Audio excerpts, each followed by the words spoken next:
Kintaro: The Road to Internet Idol. A junior high school in a corner of the city.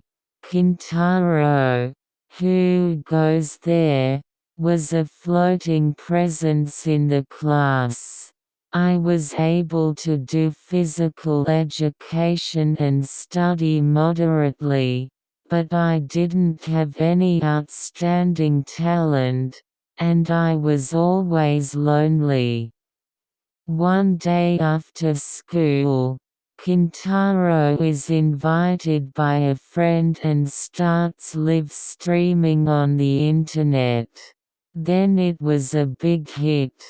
Kintaro will become an online idol. Gradually, the number of Kintaro's followers increases, and the live comments are full of words of praise.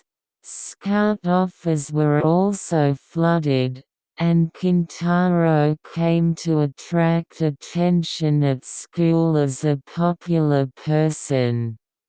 However, Kintaro had a secret. In fact, it was animals such as bears and boars that supported the live streaming.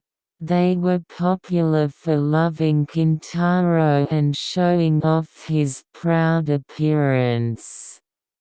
When the truth is finally about to be revealed, Kintaro decides to say goodbye to the animals. And finally, I decided to compete alone. Viewers are impressed by Kintaro's sincere attitude. He was able to become popular on his own without the help of animals. The end.